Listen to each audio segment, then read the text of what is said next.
selaku Kepala Badan Riset dan Inovasi Daerah Kota Makassar. Assalamualaikum Pak. Waalaikumsalam warahmatullahi wabarakatuh. Ya, apa kabar Pak? Alhamdulillah baik. Alhamdulillah, hujan-hujan ya Pak? Iya, saya suka ini, acara ini suka, karena kan Iya. ketemu inovator-inovator Kota Makassar Betul ya. sekali. Kita jadi apa ya? Terinspirasi Betul gitu Pak. ya. Menginspirasi di hari Jumat itu bagus Ya, sekali. ya. Terus ada juga Ibu Dr. Haja Salma MPD, Kepsek dari UPT Pak ya, dari Ya. UPT SMP 22, SMP 2 Negeri 2 Makassar yang akan memberikan kita gambaran inovasi hari ini.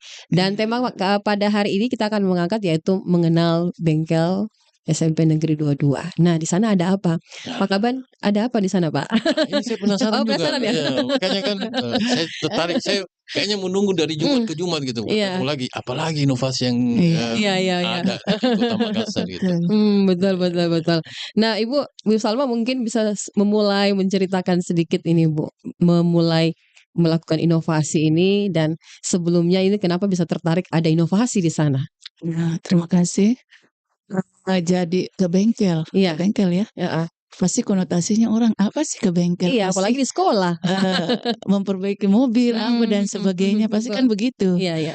Jadi ke bengkel itu akronimnya kelas.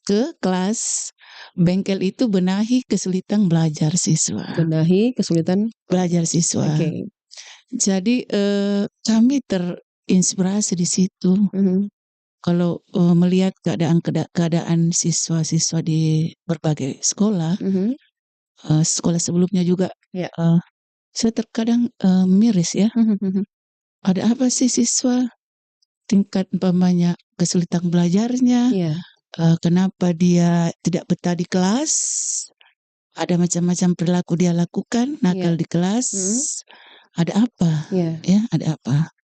Maka disitulah kami terinspirasi terkait lagi kenapa sih setiap permasalahan siswa ketika tidak bisa terselesaikan, kita pindahkan masalah di sekolah yang lain, Iya. dikasih keluar anak-anak. Kenapa kita tidak selesaikan di sekolah kita saja itu? Iya. Jangan sampai menebar lagi virus ke lain tempat. Olehnya itu muncullah ide ke bengkel ini. Ke bengkel. Artinya ke bengkel ini tentu kita melihat setiap kelas itu di sekolah kami, beberapa sih siswa yang bermasalah. Kenapa bisa seperti itu? Ada apa dia bermasalah? Nah ini, jadi kita cari di beberapa kelas itu, oh ini bermasalah. Dia kurang mau ke sekolah, dia membuat problem dengan temannya, dengan gurunya. Dia seakan-akan tidak mau masuk di kelas dan ke sekolah itu bagikan dia terpenjara kalau dia datang ke sekolah. Olehnya itu kita tempatkan anak-anak seperti ini, apalagi bermasalah. Jadi kami di situ tidak ada kita mengenal itu anak-anak kita, siswa kita yang tinggal kelas, tidak ada. Jadi kami ketika dia konsultasi kepada guru yang di situ, kita buat inovasi terkait kelas bengkel ini, maka di situ kita gabung. Oh, kenapa dia bisa seperti ini? Kita cari bukan permasalahannya dulu di anak-anak. Kenapa dia bermasalah? Dia kurang senang di gurunya karena proses pembelajaran yang konten artinya seperti itu yang dia tidak harapkan seperti itu. Jadi makanya mengganggu temannya. Ada apa? Jadi sebenarnya intinya problem anak-anak ini bukan dari anak-anak itu sendiri, tetapi bagaimana di kelas itu, apakah dia senang atau tidak. Kenapa lagi sekarang kan merdeka belajar. Olehnya kita ambil siswa yang bermasalah ini, kemudian apa yang terjadi dengan anak-anak kita. Nah kadang-kadang yang membuat masalah di situ, kadang kami juga dapati dia broken home di rumahnya. Ini yang banyak di sekolah kami yang terjadi seperti itu. Atau ke sekolah, dia dipekerjakan oleh orang tuanya menjadi tukang parkir. Karena di SMP 22 itu boleh dikata banyak menengah ke bawah kasang di situ. Sebenarnya itu sebagai kita di situ, apalagi sekolah kami bukan mau mencari bagaimana anak-anak kita ini bisa mengenyam pendidikan 9 tahun. Apalagi sesuai dengan program wali kota tidak ada anak-anak yang putus sekolah. Harus sekolah semua. Jadi kita buat ini sesuai dengan visi misi kita, tentunya menjadikan anak-anak kita berakhlak yang baik. Maka di dalam program kelas bengkel ini banyak-banyak mengenai karakter siswa yang kita ajarkan. Karakter Bu ya. Iya, mengenai karakter siswa. Jadi kita ramu di situ boleh dikata 50-50. 50% untuk karakter dan 50% untuk kompetensinya. Dan anak-anak kita di dalam ini cara belajarnya kadang kita memberikan keluasan, keberanian untuk bertanya ke guru yang kita tunjuk untuk berhadapan dengan gurunya. Saya mau belajar umpamanya MIPA, apa yang bisa diberikan? Jadi anak-anak muncul kepercayaan dirinya, itu yang kita tanamkan dulu di sekolah kami. Kepercayaan diri yang paling penting, dan dia berani menyampaikan apa problemnya ke gurunya. Itu intinya di situ. Nah, ketika kita kumpulkan di kelas bengkel ini yang dikelola oleh beberapa guru mapel di situ, terkadang siswa-siswa yang bermasalah di situ kita suruh menghafal surat-surat pendek.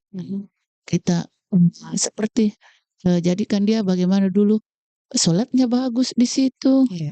Nah, baru kita lanjut ke pembelajaran yang sesuai dengan mapel yang di situ.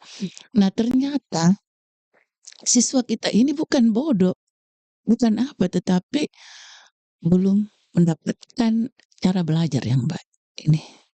Jadi ini sebenarnya yang ketika di beberapa sekolah ini bisa direplika ini inovasi ini, maka semua problem siswa bisa terselesaikan di sini. Dan kami selalu pantau anak kita selalu sampaikan, buat apa nilai kamu bagus tetapi karaktermu tidak bagus? Mengenai pendidikan karakter itu tidak mungkin kalian dapatkan di media sosial, di internet dan sebagainya. Betul. Maka inilah problem kita. Jadi kita anak-anak kita itu kita berikan pemahaman bagaimana sekolah kita ini bukan penjara buat dia, tetapi dia senang pergi belajar. Nah ini, jadi di dalam kelas bengkel ini kadang kita bina umpamanya di setiap umpamanya penaikan kelas, kita saring di situ siapa anak yang bermasalah. Jadi kita adakan seperti dia naik percobaan. Tetapi kita titip dulu di kelas bengkel. Kadang tidak sampai 3 bulan dia sudah bagus. Kita di situ berikan sugesti. Apa sih untuk kau mendapatkan bagaimana kau kenyang pendidikan ini? Apa yang terjadi nanti ketika kamu umpamanya tidak tamat di SMP? Kita sugesti di situ. Anak-anak kita alhamdulillah malah di tahun 2000, karena baru saya masuk di situ sudah saya berpikir apa yang kita harus lakukan ini, karena pertama saya di situ kaget. Kenapa saya kaget? Kadang orang tuanya yang datang ketika bermasalah anaknya. Kadang satu lorong yang datang ke situ. Dia mau bagaimana ke gurunya. Jadi di situ saya berpikir kita buatkan dia seperti ini supaya juga hubungan-hubungan dengan orang tua itu selalu terjalin juga. Jadi kami di sana kadang setiap 3 bulan juga kita memanggil orang tua siswa. Ada pertemuan. Ada pertemuan terkait sebagai anak. Jadi solusi dari setiap persoalan itu anak-anak kita di situ masuk kelas bengkel. Jadi semua bisa naik kelas. Malah yang pernah di kelas bengkel ini itu yang menjadi waktu kelas 7 kan dia di kelas 7 ini kan masa transisinya anak-anak. Dari peralihan dari masa kanak-kanak dari SD, di sini kadang tidak terkendali. Jadi saya titip di sini ke guru-guru, kalau anak-anak kita sudah betul-betul di SMP ini sudah bagus karakternya, insya Allah ke depan akan bagus. Karena disitulah anak-anak kita mencari jati dirinya. Seperti itu. Iya seperti itu. Ya Pak Kadis, Pak Kaban ini kalau bilang tadi terpenjara di sekolah, dan kelas bengkel ini juga menjadi salah satu kelas yang membenahi siswa. Ini Pak Kadis, Pak Kadis ini soal panggil Pak Kadis nih. masih ingat Pak Nirman di Dinas Perumahan Pak. Ya, memang ini saya kayak terunjuk gitu. Iya. Ibu Kepsek ini bercerita. Saya ingin kayak lihat nonton film Hollywood gitu. Anda pernah kan? Iya Pak. Dan sebenarnya penyakit dari sekolah negeri kan begitu. Karena banyak lapisan masyarakat menengah ke bawah. Jadi banyak yang tidak mendapatkan perhatian dari orang tua. Sibuk untuk mencari menafkahi keluarga. Jadi sama di luar. Mereka sebenarnya butuh. Saya merasa karena banyak saya dulu banyak di sekolah negeri SMP gitu kan, banyak teman-teman juga yang seperti itu. Tapi kan memang yang kata kuncinya si Ibu tadi sebenarnya bahwa kita tidak memindahkan masalah. Iya. Karena anak-anak ini kan sebenarnya anak-anak yang pintar semua. Tidak ada anak yang bodoh. Tidak ada. Iya. Jadi kadang-kadang cuman parameternya yang berbeda. Karena anak-anak itu kan punya kesukaan yang berbeda, mapel berbeda gitu. Ada yang nggak suka fisika, ada yang sukanya menggambar, ada suka ini. Tapi kan mereka punya daya tarik sendiri-sendiri, talenta yang berbeda-beda, Ibu. Gitu. Jadi ya inilah kata kuncinya bahwa tidak memindahkan masalah. Kita harus selesaikan pendekatannya bagaimana gitu. Cuman yang pertanyaan buat saya, ini udah berapa tahun ini Bu ke bengkel ini? 2018. 2018 berarti lumayan sudah ya. 6 tahun. Sudah bagus sekali. Yang kedua itu apa? Kan masalahnya sekarang anak-anak ya kebanyakan bermasalah dengan mental. Betul. Yang banyak sekarang makin kesini tuh makin banyak, Pak. Ya, yang banyak kan yang banyak orang butuhkan sekarang guru BK. Betul. Bimbingan ada lagi di ruangan BK. Ada lagi di ruangan BK. Tapi sekarang justru menariknya adalah anak-anak suka ke ruang BK untuk konseling, bukan bermasalah gitu kadang-kadang sekarang karena mereka butuh kayak gitu. Nah, apakah ke bengkel ini ada orang guru yang tahu psikolog IK atau dia ada guru yang BK? Karena kan berkaitan dengan mental itu kan butuh perlakuan khusus psikolog. Apakah bagaimana itunya? Jadi di kelas bengkel ini jadi bukan saja seperti tadi ada ruangan BK jadi tidak ada lagi ruangan BK buat kami kelas bengkel. Jadi di sana ada beberapa guru mapel, tentunya guru BK ada di dalamnya. Jadi kami itu guru walaupun mapel lain kita bisa jadi guru BK. Ya, betul. Kita bisa jadi guru BK jadi karena guru bisa difungsikan karena di dalam dulu itu kita memang belajar konseling. Jadi semua ada pendekatannya di situ. Dan tentunya kita di dalam kelas bengkel ini sebenarnya banyak sekali problem-problem juga. Kadang orang tua yang datang ke situ terkait juga termasuk ini penggunaan HP. Berat sekali kami di situ. Ya, berat kami. Kadang kita sampaikan di kelas bengkel ini, Ibu kalau umpamanya anaknya disuruh bawa Al-Quran tidak pernah, tetapi kalau HP-nya saja disita, pada datang mau mengamuk ke sini. Inilah sekarang fenomena yang terjadi. Dan anak-anak kita ini banyak dibentuk dari HP itu, dari internet. Anak-anak Google. Iya, anak-anak Google. Semua ada di Iya, jadi di sekolah kami itu kadang ada waktunya umpamanya anak kita masuk. Simpan dulu HP-nya lah di loker. Nah, ketika ada yang mau dihubungi bisa minta izin ke gurunya. Karena kadang dari HP ini terkadang tidak mau diberi, masuk lagi di bengkel anak-anak kita ini karena tidak mau mendengar itu.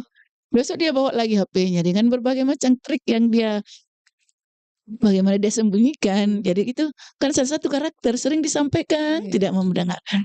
Malah kadang didukung sama orang tuanya. Gitu ya. Ini yang kadang kami merasa risih juga di pihak sekolah, padahal kan di sekolah itu hanya berapa jam. Itu banyak-banyak di rumahnya yang membentuk karakter siswa.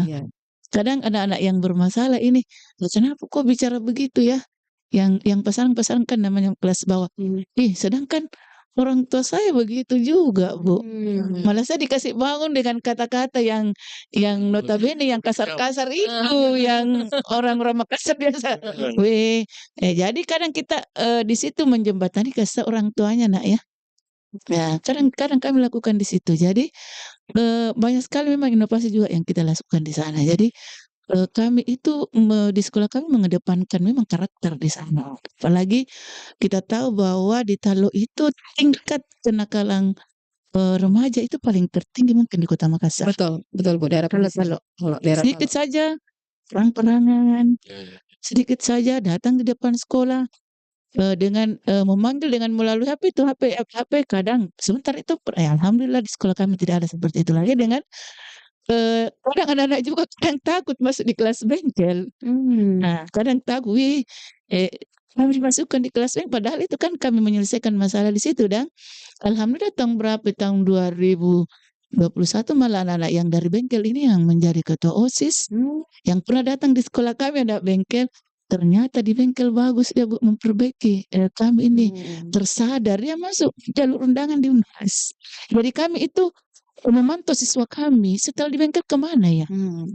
Saya tertarik nih Bu Salma. Memulai itu kan butuh proses Bu. Ketika memulai itu kan apa yang terjadi dalam hal ini?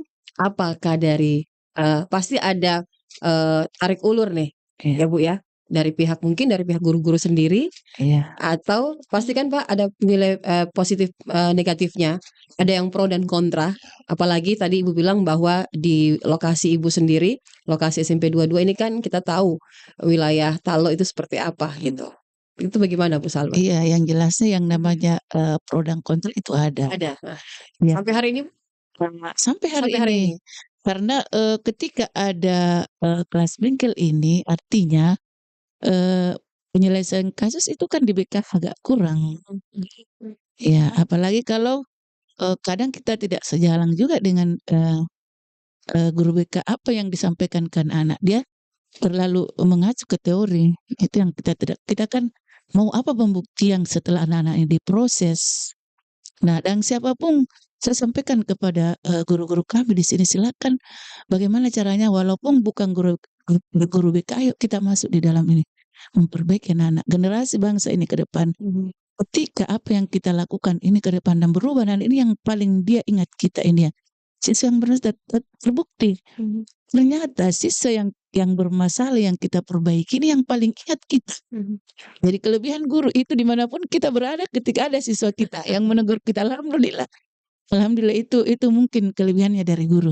Di mana-mana pasti ada siswanya yang menurut kita bangga ketika dia anak-anak kita ini berhasil.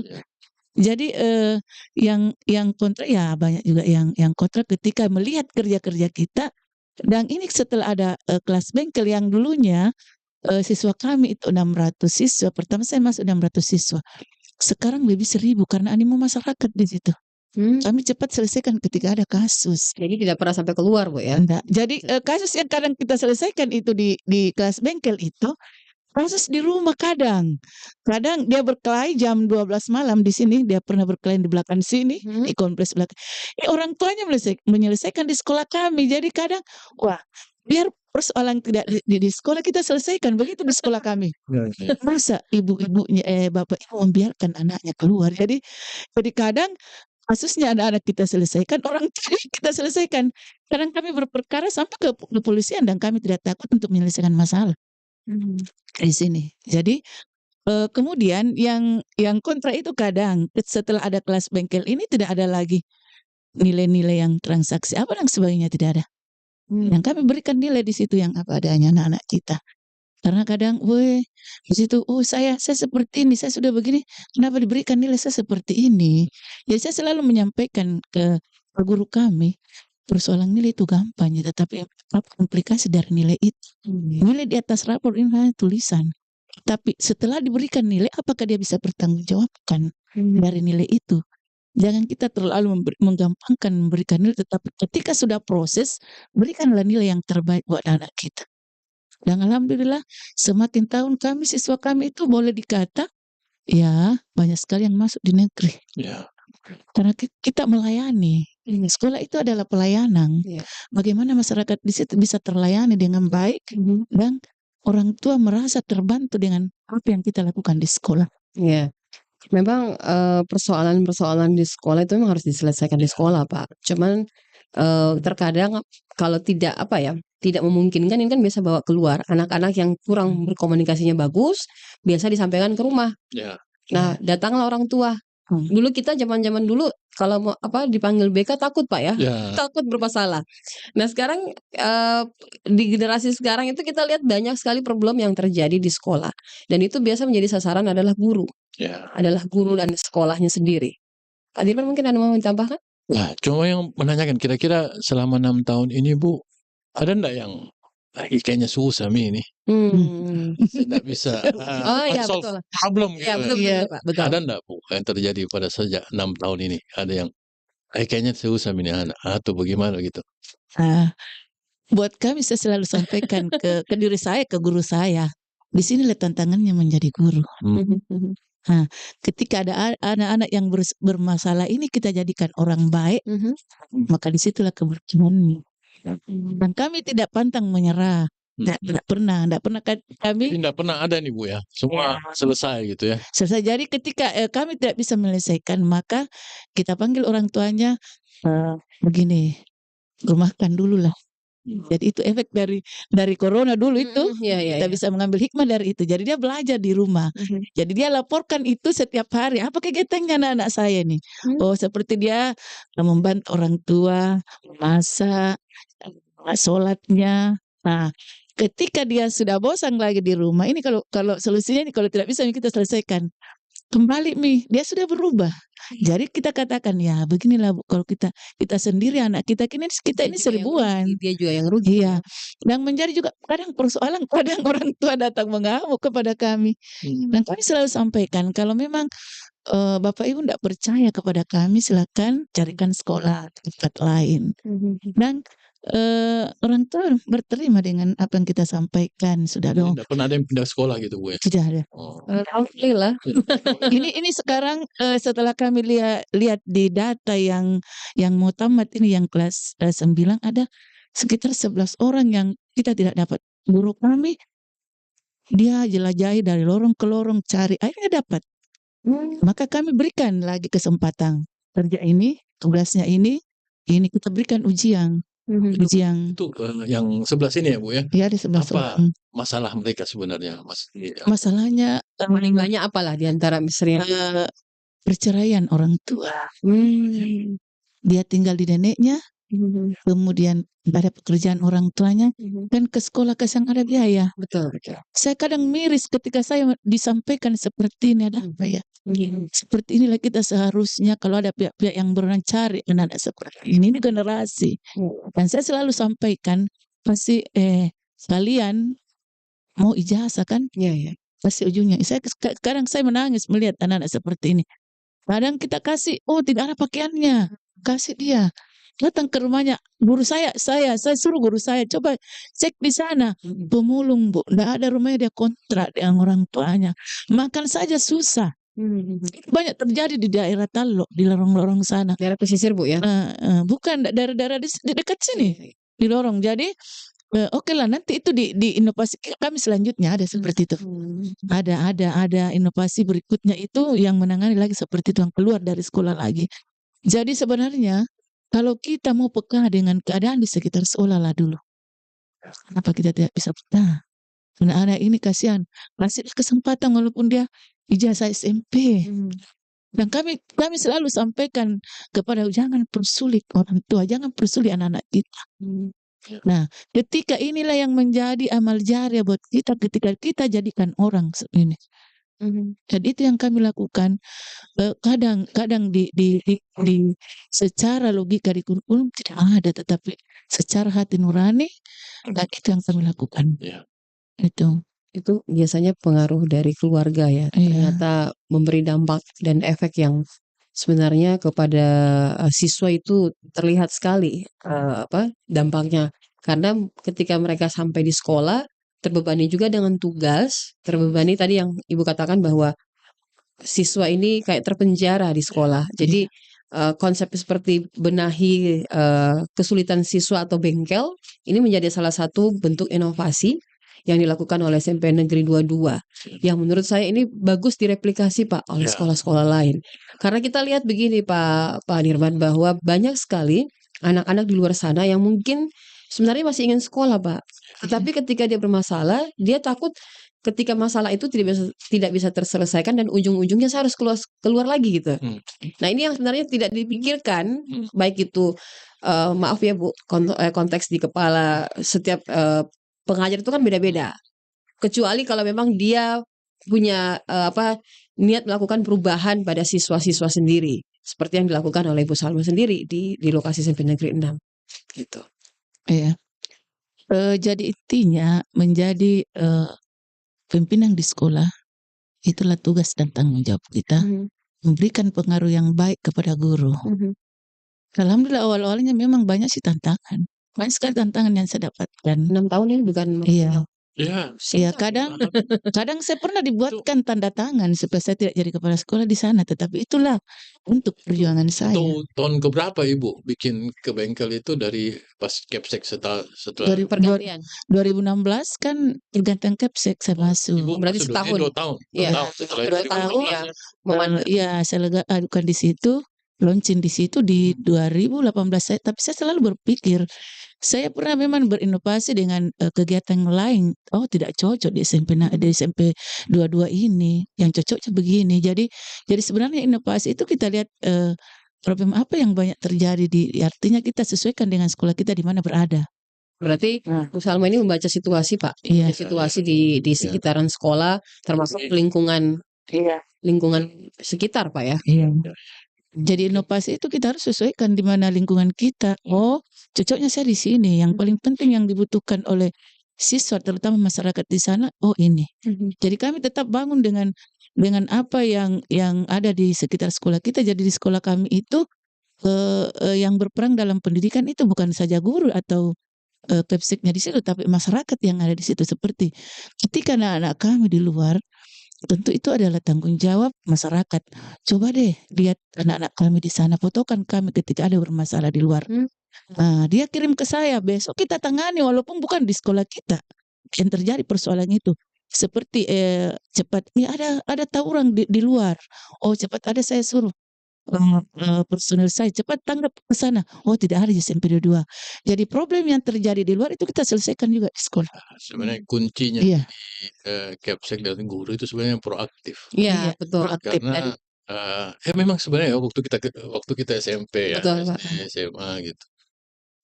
Kita memang butuh perhatian. Jadi kadang-kadang kan masalah kita ini kan kita waktu SMP itu kan tidak bisa bercerita ke orang. Iya, betul. Kita nggak tahu sebenarnya Kemana gitu. tentunya kita ya kadang-kadang frustasi atau apa gitu atau marah atau jadi kalau jadi preman di Betul. sekolah Iya, gitu, betul. malak apa segala macam karena bukti masalah di rumah atau di lingkungan Iya. gitu. Jadi memang guru itu harus bagus itu ke bengkel adalah mereka memberikan perhatian lebih kepada anak-anak yang Iya, bermasalah. betul. Begitu. Itu penting sebenarnya itu setiap sekolah karena setiap sekolah pasti punya anak-anak yang bermasalah. Yang kadang-kadang dia tidak tahu kenapa dia bersikap begitu hanya karena mengantisipasi kondisi lingkungan maupun kondisi keluarga gitu. Yang kadang anunya jadi kayak membuli itu kan karena sebenarnya ada sebenarnya masalah sama dia, ketidakpercayaan dirinya dia akhirnya melakukan bully gitu. Nah ini yang penting sebenarnya. Itu saya suka sekali. Saya tadi hampir mau menangis. Gitu kan, tapi pembulian itu bukan saja dari anak ke anak. Kita juga kadang membuli siswa kita. Bisa sampaikan ke guru disadari. Tanpa disadari. Jadi inovasi ini sebenarnya lahir itu karena pengalaman waktu sekolah. Betul. Pengalaman saya waktu sekolah. Kadang kita dianggap siswa yang kurang disiplin, padahal cara belajar, cara mengajar guru yang kita tidak suka sebenarnya. Itu yang kami lakukan. Padahal kita ini termasuk artinya anak-anak kita ini sebenarnya pintar loh, pintar. Tetapi itu saja yang diajarkan guru, dia sudah tahu. Tidak ada apresiasi. Iya, tidak ada. Jadi sebenarnya guru itu harus memahami karakter setiap siswanya dalam kelas. Ya, cuman kan susah bukan? Iya. Kayak negeri kan sampai 30, 40 kan susah. Iya. Susah. Tapi sebenarnya kalau wali kelas itu bisa, Pak ya. Oh ya wali kelas ya. Makanya setiap itu di awal tahun ajaran itu kadang ada tes diagnostik. Ya kita bisa tahu, oh anak ini keliganya seperti ini. Saya juga selalu menyampaikan ke guru kami, 12 mata pelajaran ini. Dari mana bisa anak bisa? Dia tahu semua ini 12 mata pelajaran ini. Paling tidak kalau karakternya bagus, ada yang dia kuasai salah satu mapel, kita bersyukur Yang lain ikut dia, jangan terlalu dipaksakan. Kalau anak dia suka pamannya bahasa, otomatis kadang paksakan dia tidak suka. Jangan kita marahin anak-anak kalau dalam kan pembelajaran agama kayak pembelajaran matematika kadang momok ya di situ. Nggak mau masuk anak-anak itu ke kelas. Kadang-kadang sebagai manusia juga rasa frustasi. Sudah semua nyampe kan usaha. Nggak selesai. Kenapa nggak sampai-sampai juga? Ya, itu mungkin. Iya, dia nggak suka matematika dikatakan anak kita nakal. Padahal kadang dia jago. Dia MC, kadang anak-anak saya lihat jagonya MC, tapi kenapa selalu dihukum dengan guru matematikanya. Ini Dan jadi kadang juga ya, pengalaman juga dulu waktu saya SMA itu kan banyak orang tidak suka pelajaran kimia, Ya, Iya. eksakta gitu. ya kan? Karena kebanyakan sebenarnya gurunya tidak bisa menyampaikan dengan baik iya sebenarnya. betul. Akhirnya dia bingung, akhirnya dia tidak suka. Nah, saya itu karena gurunya bagus Bagus menyampaikan. menyampaikan, saya suka kimia, saya suka fisika, Iya saya suka betul. matematika. Jadi Mm-mm. enak gitu, sebenarnya kan logika. Iya, iya. Ya kan gitu, Betul, cuman betul. itu makanya bagusnya ke bengkel juga ada evaluasi sebenarnya. Iya. Ya kan, evaluasi kadang-kadang kan masalah bukan hanya dari lingkungan keluarga, lingkungan betul. sekolah Iya, juga, betul, bahwa betul, Pak. gurunya kadang-kadang enggak Komunikatif, komunikatif, langsung tugas atau apa segala Iya. macam. Betul, Akhirnya ini aja evaluasi Konvensional. juga jadinya sebenarnya. Iya. Menarik Iya. sekali itu Kadang-kadang ada ketakutan ketika Iya. siswa masuk, ketika salah satu Ini guru, saya pernah mengalami itu, Pak. Saya mengalami itu. betul. Jadi ketika tapi untungnya karena saya itu selalu selalu ada di belakang guru fisika. Jadi setiap saya guru fisika masuk, sebelum masuk dari lab masuk ke ruang kelas, Ya. saya harus bawa absen, saya harus bawa semua tentengannya itu untuk masuk ke kelas. Dan ketika masuk di kelas itu langsung kasih kapur, Pak. Iya. Kasih kapur, Tulis. terus langsung nunjuk satu-satu, Pak. Langsung jalan keliling bagi kapur. Naik di atas kerja soal. Dan kita disuruh kalau berhitung itu disuruh menjabarkan kayak bagi-bagi itu kan, Pak. Bagi-bagi susun ke bawah. Kadang itu jadi kalau ketika kita tidak bisa bagi susun, ditanyalah kita, kamu dari sekolah mana? Iya. Jadi, Betul. iya, jadi setiap pelajaran fisika itu pasti siswanya kurang karena takut. Traumatik. Trauma. Jadi beruntunglah saya karena selalu bawa absen, jadi jarang kena disuruh naik ke atas itu. Itu menjadi salah satu sebenarnya problem juga. Tetapi ketika guru membangun komunikasi dengan bagus kepada siswa, itu tidak akan terjadi seperti itu, Pak. Nah, kalau kita lihat inovasi yang dilakukan oleh SMP 22 sampai sejauh ini, Bu, kan sudah masuk hampir 6 tahun nih, Bu. Tentu saja mempertahankan ya, dan juga berharap bahwa inovasi ini juga bisa direplikasi ke sekolah-sekolah lain. Kira-kira apa yang menjadi target ini dari SMP Negeri 22 untuk inovasi Ibu ini untuk mempertahankan dan kira-kira bisa direplikasi ke sekolah-sekolah lain gitu. Ya, yang jelasnya inovasi ini tidak akan pernah berhenti karena memang ini yang dibutuhkan oleh siswa kita. Iya. Karena kadang dari kelas bengkel inilah muncul evaluasi kepada guru kami, ke orang tua.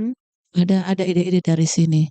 Jadi harapan ke depan ketika apa yang kami lakukan ini, inovasi kami bisa direplikasi ke sekolah-sekolah, berarti semua ada solusi permasalahan dari siswa yang dialami di sekolah, siswa yang dialami di sekolah. Jadi ketika kami tidak mendengar lagi anak-anak dikeluarkan dari sekolah, anak-anak dikeluarkan dari sekolah dengan adanya kelas bengkel ini.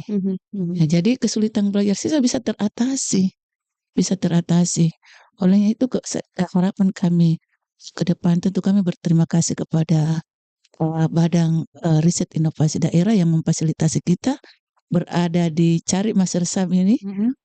Itu kan intinya bisa tersosialisasi kepada orang tua bahwa seperti ini yang dilakukan oleh SMP 22. Ya, untuk kedepannya harapan kami bisa difasilitasi oleh yang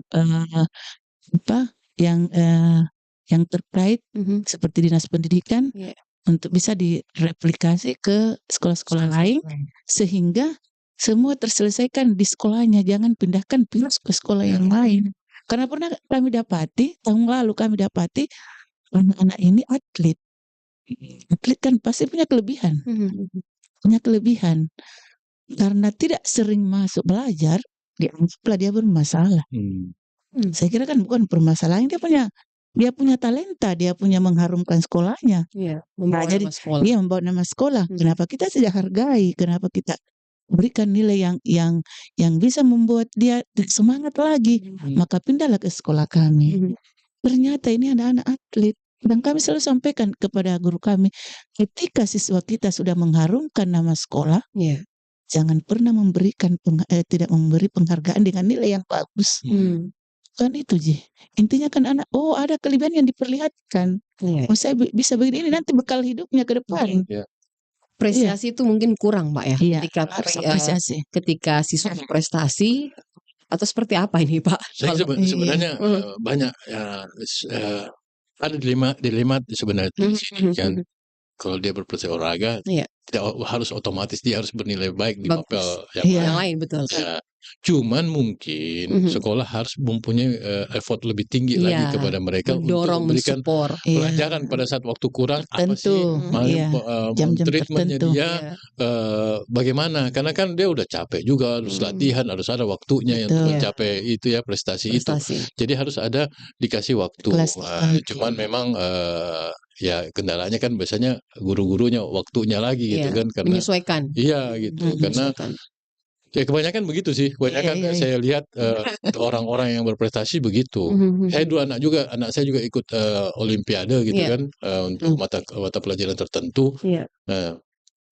Dia harus tidak diakui di mata pelajaran lain karena dia sibuk di satu kelas tertentu tuh belajar mata pelajaran fisika atau kimia gitu. Jadi dia juga berpikir, nah kok saya untuk sekolah terus kenapa dibeginikan? Kecewaan orang tua. Iya gitu. Jadi kami di SMP enggak seperti itu lagi. Ketika anak sudah berprestasi, ketika mau penginputan nilai kita data semua. Anak yang menari, anak yang apa, itulah bentuk apresiasi kita di sekolah. Ini mungkin menjadi salah satu role model untuk Merdeka Belajar. Iya, Merdeka Belajar ini. Konsep Merdeka Belajar kurang lebih seperti itu. Melihat karakter anak-anak dan memang tidak membebani. Sekarang kan kalau tidak salah kan guru-guru dilarang untuk membebani anak-anak dengan PR atau tugas yang banyak. Ya contoh kayak Celestung kemarin kan harus wajib tuh anak-anak masuk sekolah 7 tahun harus sudah pintar membaca menulis. Padahal di kalau kita lihat di luar negeri kan anak-anak usia 5 sampai 6 tahun itu kan masih waktunya mereka bermain, bukan dibebankan dengan pergi sekolah. Kita kalau di sini kan Pak pergi sekolah itu bawa buku, bawa ransel, itu tasnya sudah seperti anak kuliahan. Iya betul. Karena banyak tugas dan kadang-kadang anak-anak itu jadi bosan sekolah karena apalagi kalau tuntutan orang tua sendiri ya Bu ya, melihat bahwa anak saya harus sekolah di usia sekian. Anggaplah usia 4 tahun masuk TK, TKA PAUD ya. Masuk lagi TKA, TKB. Masuk lagi SD 6 tahun ya. Masuk lagi SMP 3 tahun. Kan itu tuntutannya luar biasa gitu. Jenuh gitu. Tidak ada waktu bermain dan ini mungkin memang perlulah memang ada inovasi-inovasi yang dihadirkan oleh sekolah-sekolah. Bagaimana sekolah itu tidak menjadi tempat hanya sekedar belajar saja. Tempat untuk mendapatkan hal-hal yang bagaimana bisa memberikan mereka kepintaran. Tetapi ada nilai plus yang ketika mereka pulang ke rumah dia bisa berbagi kepada orang tua yang mungkin tidak paham gitu. Nah, kelas bengkel ini yang menurut saya juga melakukan perubahan yang luar biasa. Ketika siswa yang karakternya secara konteks karakternya tidak bagus, ya ketika masuk di sekolah dan tidak bisa menerima nih pelajaran. Biasakan dia di dalam kelas nih pasti di dalam kelas itu ada 1 siswa atau 2 siswa yang pasti kerjanya mengganggu. Terus ada lagi, belum lagi yang lain-lain. Nah ini kan pasti karakter anak sekolah itu kan beda-beda Ibu. Di zaman, apalagi di SMP itu kan tingkatan masa remaja itu kan lagi lagi labil gitu kan. Jadi dia perlu banyak dilakukan komunikasi. Ini memang tadi seperti yang Pak Kaban bilang bahwa perlu ada psikolog yang mendampingi juga ketika mereka berhadapan atau masuk ke dalam kelas bengkel ini gitu. Jadi mereka ketika masuk ke situ tidak dikatakan bahwa kamu masuk di sini sebagai hukuman, padahal ini kan sudah dirubah nih oleh Ibu Salma bahwa sekolah ini dirubah dalam konsep untuk ketika ada siswa yang bermasalah itu masuknya ke situ untuk dilakukan perubahan gitu. Kalau kita lihat kan ini kurang lebih seperti ini kan Pak? Iya betul. Jadi di kelas bengkel itu dari dulu kita sudah ada Merdeka Belajar di situ. Nah, jadi kita sampaikan kepada kalau siswa kita mengantuk berhenti deh. Suruh tiru. Jadi dia kadang ada di situ di kelasnya itu duduk menulis, kadang tidak di atas, di bawah. Iya, di bawah. Di situ. Saya mau belajar ini deh. Oh, ternyata anak suka. Jadi bisa kita melihat anak-anak seperti ini maunya kalau belajar karena kadang jadi saya guru kami di sana itu kadang saya sampaikan umpamanya pembelajaran apa target kita di situ. Umpamanya kelas 7. Kelas 7 itu hafalan sholatnya bagus. Target bagi di situ. Kan di dalam implementasinya nanti ketika di lapangan bukan di teori yang dicari atau selalu tulis seperti ini. Itu kan setelah saya masuk di situ, kenapa guru agama selalu menulis terus berbab-bab. Kan intinya seperti itu. Perkuat di situ apa yang seharusnya anak-anak kita tahu, tidak bisa mengaji. Jadi guru kami kadang di situ ketika ada anak bermasalah, jadi supaya tidak terlalu banyak masuk di kelas bengkel, coba deh guru-guru yang mengajar di situ lihat. Kalau habis materi pelajaran, kan sekarang di Merdeka Belajar itu materi-materi yang esensial. Seperti kita dulu harus runtut bab 1, bab 2, bab ini. Sekarang tidak, yang mana yang paling urgent, oh ini bab inilah saja yang kita ajar. Jadi acak Bu ya? Diacak. Itu materi esensial. Jadi di situ kami harapkan guru, saya pernah kadang bermimpi ya, kapan saya punya sekolah ketika dalam ruangan itu lengkap fasilitas seperti LCD apa, anak-anak sampai ayo kita nonton deh. Nah, nonton dengan yang menyangkut mapelnya di situ. Kita nonton apa yang kamu lihat di situ. Hubungannya dengan materinya. Anak-anak maunya seperti itu sekarang saya lihat. Jangan hanya duduk, diam, menulis. Sekarang saya lihat begitu. Per tahun itu Bu, di bengkel itu berapa siswa yang biasa? Maksimalnya berapa pernah terjadi gitu? Paling banyak. Kan kita kadang biasa kita ambil biasa 3 orang satu kelas, kadang 1 orang. Jadi kadang ya 20 orang lebih. Jadi seumpama sudah bagus lagi, kita cari lagi yang bermasalah, masuk lagi. Jadi tidak pernah kosong ini Bu ya. Ya, jadi Tapi kadang indikatornya dia berhasil sudah selesai masalah itu apa Bu? jadi ketika sudah selesai, perilakunya sudah bagus, rajin ke sekolah, dia sadari dirinya, terutama sholat-sholatnya bagus kan kami di situ. Setiap hari itu kan sholat dua itu anak-anak di situ kultum, tadarus. Jadi kami di sana itu enggak apa-apa deh. 2 jam pelajaran bergilir tiap hari itu 3 kelas. Tidak usah ada proses pembelajaran dalam kelas, tetapi di indoor, di lapangan itu mengaji, kultum anak-anak. Itu yang dibutuhkan sebenarnya di sekolah seperti itu. Kalau di sekolah kami. Iya. Sistem yang bagus Pak ya. Jadi kita memang anak-anak mentalnya. Karena kadang kita tanya deh hal-hal yang sepele sebenarnya. Kadang kita tanya siapa tadi yang sholat subuh kan pagi? Tidak ada. Kadang 5 orang. Kenapa? Di rumah juga ada sholat orang tua. Coba deh kasih tahu orang tuanya. Ini fenomena yang terjadi. Jadi kadang interaksi kami ini kita panggil juga orang tua tiap 3 bulan. Evaluasi apa yang tadi kita sampaikan ke orang tua, dan orang tua berterima sebenarnya. Dan kita minta maaf ketika ada kejadian seperti ini, kita hanya menjembatani supaya dia punya tanggung jawab. Udah sholat di orang tua aku. Anaknya jadi role model ke ibunya, ke orang tua. Jadi kami nih 3 sisi. Lebih mudah mengikuti perilaku dibandingkan nasihat. Iya, jadi bersikir itu kadang anak menangis karena setelah bersikir renungkan dulu dosa-dosanya dulu. Itu sebenarnya. Jadi di situ itu ke guru, ke anak-anak, ke orang tua. 3 sisi di situ memang kita harus perbaiki di situ dan bangun komunikasi.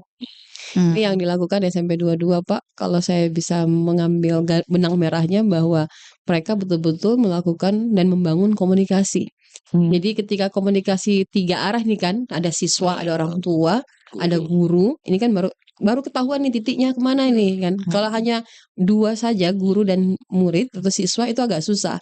Kalau orang tua sudah masuk, ini baru bisa ketahuan bahwa oh ternyata karakter anak saya seperti ini. Ketika di sekolah kan biasanya berbeda nih Pak, ketika pulang ke rumah kan beda lagi gitu. Kan kalau di rumah kan pengawasannya full itu secara orang tua, bukan ke guru. Dia di sekolah ya guru gitu. Tapi ketika pulang ke rumah itu kan biasanya agak berbeda Bu. Jadi ketika yang dilakukan oleh SMP 22 ini, ya kita berharap bahwa ini segeralah direplikasi oleh sekolah-sekolah lain. Ini bisa menjadi salah satu inovasi yang patut diperjuangkan, karena jangan sampai sekolah-sekolah lain melakukan hal yang seperti ketika sudah tidak bisa diatur anaknya, ini kasih pindah atau diberhentikan atau dikeluarkan dari sekolah itu kan bukan solusi gitu. Bukan solusi. Banyak yang terjadi karena sekolah-sekolah seperti itu kan hanya pikir pendek aja Pak. Udahlah Mending dikasih bedakan, keluar kasih saja. keluar. Iya, kasih keluar. Selesaikan masalah gitu. Iya. Dengan memindahkan masalah gitu. Kasihan, iya. Pindah Biar ke sekolah nanti sana, sekolah sana yang yang selesaikan. selesaikan. Pindah ke sekolah sana bukan lagi selesai, malah Ya, karena banyak dia lagi. mengulang baru gitu kan. Iya. Dia harus mengulang masalah apa sih dia mau mendeteksi lagi gitu.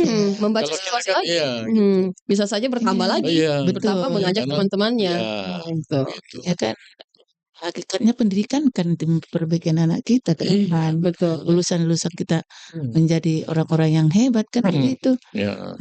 Nah, ini tidak yang kita pindahkan ini kadang masih dendam sama kita. Kenapa bisa dipindahkan seperti ini? Iya, Yang betul. kasihan kan ketidakpercayaan diri. Betul, Pak. Iya. Betul. Ya, bahwa ada sesuatu dalam diri saya yang bahwa orang lain tidak suka gitu. Iya. Nah, itu kan Iya, betul. Dia akan jadi minder, Mohon. iya, Betul. ya itu Nah, akhirnya pindahkan saja. jadi preman nantinya atau jadi orang yang pendiam gitu. Susah Jadi, untuk berkomunikasi gitu. Ya Jadi memang kami solusi kami di situ ketika tidak bisa kita selesaikan, kita rumahkan dulu lah, belajar di rumah deh.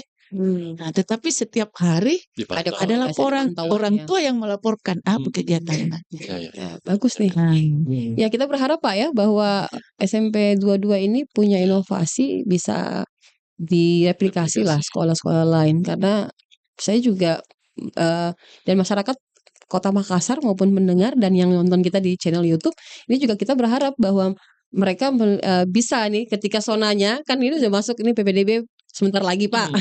Sebentar lagi masuk PPDB, penerimaan siswa baru, pasti juga akan mereka cari sekolah mana yang sesuai zona dan masuk dengan cocok, yang saya bisa mempercayakan anak saya itu sekolah di sana untuk mendapat ilmu yang dan dididik dengan baik. Nah, SMP 22 ternyata punya inovasi yang ketika orang tua tinggal Sangat daerah menarik. betul Pak, daerah utara kota ini Betul. ya takut. boleh lah ke wilayah SMP 6.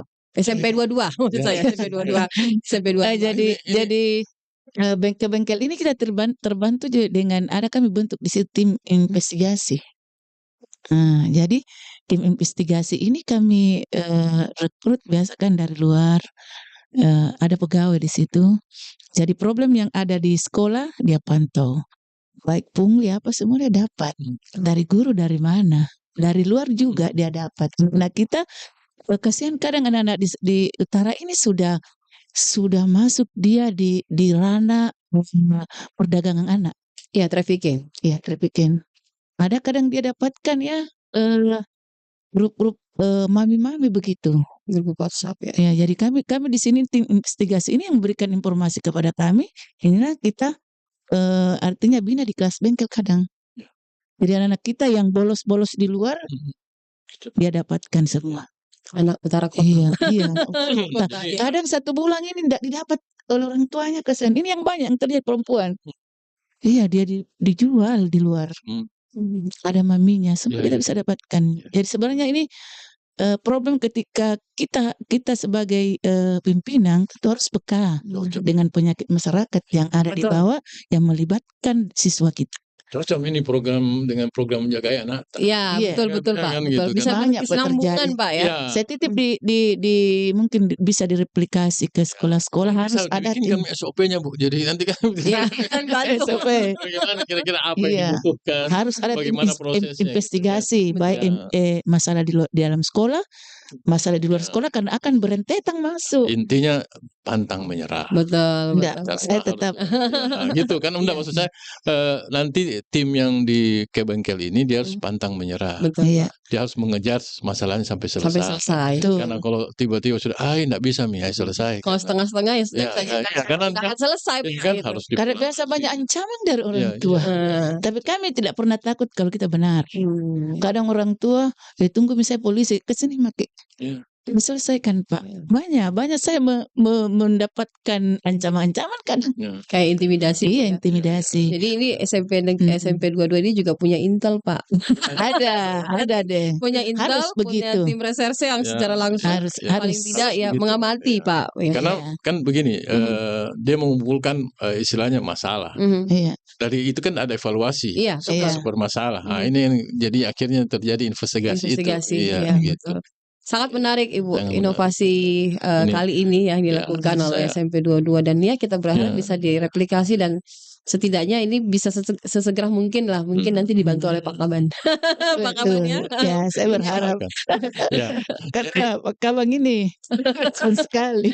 Ya, jadi begini, saya dari dua inovasi yang kita lakukan dua ini ya. 2 pekan terakhir. Kayaknya dulu yang memudar itu istilah pahlawan tanpa jasa itu sebenarnya sudah mulai muncul kembali di kepala saya sebenarnya. Betul. Ya, bahwa guru itu memang banyak jasa buat kita gitu. Ya, Cuma kita kadang-kadang melihat sisi buruknya saja.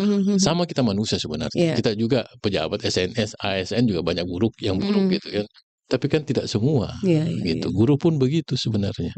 Nah, ini 2 inovasi ini sudah membuat semakin memperjelas gitu, bahwa guru itu adalah pahlawan tanpa jasa gitu. Ya, mudah-mudahan Ibu inovasinya ini bisa sesegera mungkin direplikasi, dan setidaknya juga dari dinas yang terkait ini juga bisa melirik Pak ya, dan bisa betul-betul menggandeng seluruh sekolah-sekolah yang punya inovasi. Karena ketika inovasi itu hadir dan tidak dipublikasikan atau disosialisasikan, itu tidak akan hanya mengendap di sekolah itu saja Pak. Bisa saja pergantian kepala sekolah akan inovasi itu tidak berjalan, bisa saja berubah lagi ini. Dan kita berharap bahwa tidak ada, mungkin bisa dibuat MOU nantinya, bahwa inovasi-inovasi yang sudah berjalan ini mungkin bisa diteruskan, lebih dipermantap lagi, lebih dipoles biar tidak monoton gitu kan. Jadi ketika ada SOP atau MOU yang dibuat antara sekolah-sekolah yang punya inovasi dengan dinas pendidikan, setidaknya ini bisa memotivasi. Ya, kita berharap Pak Kaban Pak Kaban lagi. Saya menghayo-hayo nih. Ya, mudah-mudahan menjadi jembatan buat seluruh guru-guru dan sekolah-sekolah yang punya inovasi Pak Kaban ya. Oke. Baik, terima kasih Pak Kaban dan juga Ibu Kepsek sudah hadir di sini. Insya Allah pekan depan kita masih bersama dengan inovasi, tapi tentu saja inovasi yang berbeda Pak. Inovasi apa? Nantilah pekan depan. Jadi yang mau tahu inovasi apa pekan depan, tongkrongi kami di 99,6 Ras FM maupun melalui channel YouTube kami di Ras FM Makassar. Tetap bersama dengan kami, sahabat Ras, saya Ruby Arianti dan juga Pak Nirman Miswan Mungkasa selaku Kepala Badan Riset Inovasi Kota Makassar, pamit, dan juga Ibu Salma Kepsek dari SMP Negeri 22. Besok minggu depan kita masih ketemu Bu. Terima kasih, selamat menjalankan ibadah puasa. Assalamualaikum warahmatullahi wabarakatuh. Waalaikumsalam. Assalamualaikum warahmatullahi wabarakatuh.